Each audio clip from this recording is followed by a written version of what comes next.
तो ऐसा कहता है कि नाथ विरोधी करऊ ताही सो, अबुधि बल जीति सको जाही सो। बैर, दुश्मनी, लड़ाई उसके साथ करो जिसको अपनी बुद्धि से, अपने बल से जीत सको। क्योंकि जब मनुष्य को किसी से विरोध करना पड़ता है तो भड़काने वाले तो तमाम होते हैं, लड़ाने वाले तो तमाम होते हैं, लेकिन अनन्यतः वो लड़ाई उस व्यक्ति को अकेले ही लड़नी पड़ती है। क्योंकि कहा गया है, तुलसी साथी विपत्ति के, विद्या बुद्धि विवेक। अपनी विद्या, अपनी बुद्धि, अपना विवेक, यही विपत्ति के साथी हैं। और दूसरे लोग तो तमाम प्रकार से सलाह दे करके और तमाम प्रकार से उलाहना दे करके चले जाते हैं। चौपाई वहाँ की है जहाँ रावण को मंदोदरी ने समझाया। बात यह है कि जब हम रामायण को पढ़ते हैं तो जैसे बचपन में हमारी मानसिकता सेट कर दी जाती है, उसी हिसाब से अंतःकरण सेट हो जाता है, उसी हिसाब से हम उसकी धारणा बना लेते हैं। अगर किसी से पूछ लिया जाए अटकल पच्छू कि रामायण में आदर्श नारी का चरित्र किसका है, तो लोग बिना कुछ सोचे समझे सीता का नाम ले लेंगे। लेकिन आदर्श तो मंदोदरी का भी है। देखो, लंका कांड में पढ़ो कि मंदोदरी ने राम और रावण का युद्ध होने से पूर्व रावण को 3 बार समझाया कि युद्ध न करो, सीता को वापस कर दो। पहली बार जब भगवान राम समुद्र को पार करके, समुद्र पर पुल बांधकर, समुद्र में पुल बांधकर समुद्र को पार कर सेना सहित लंका पहुँचे और मंदोदरी को यह सूचना मिली,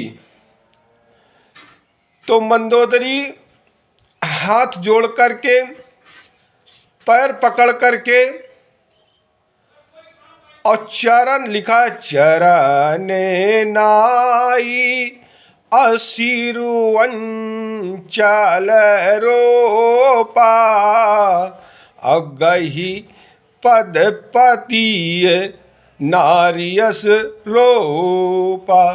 अपने पति के चरण पकड़ के पलंग पर बैठाया और उसके सामने आंचल फैला करके कहने लगी, हे नाथ, नाथ विरोध करो ताही से और बुद्धि बल जीत सको जाही से।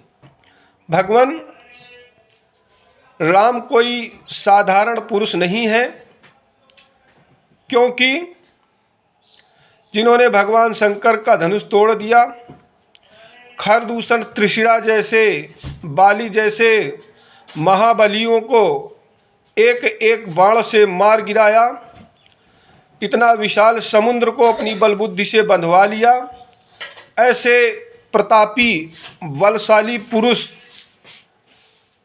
के से युद्ध करने से पार नहीं मिलेगा।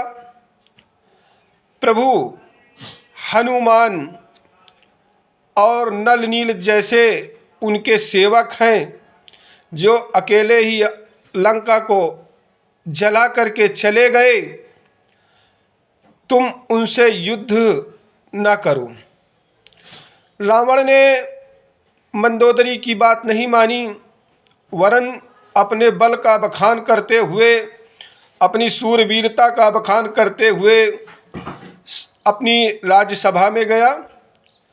वहाँ मंत्रियों से सलाह लिया, युद्ध के विषय में मशविरा किया। शाम को लौट करके फिर जब महल में आया, गही पद चरण नारी समुझावा, फिर जो है मंदोदरी ने रावण के चरण पकड़ करके अंचल रोप करके हाथ जोड़ करके समझाने लगी, हे प्रभु, राम से विरोध करने पर भलाई नहीं है।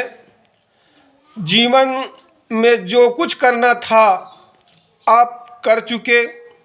बड़े बड़े देवताओं को, बड़े बड़े असुरों को आपने युद्ध में जीत लिया। आपकी चारों तरफ कीर्ति फैल गई।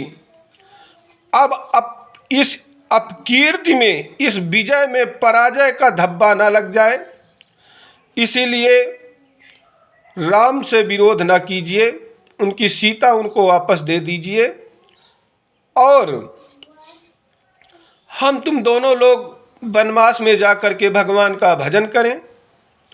रावण ने मंदोदरी को दुत्कार दिया, लेकिन फिर भी उसने अपना धैर्य नहीं खोया।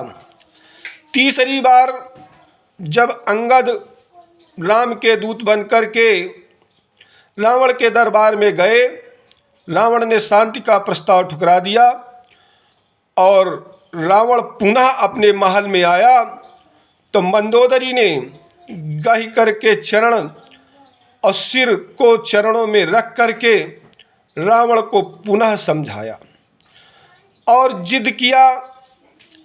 तो एक ऐसी आदर्श नारी जो अपने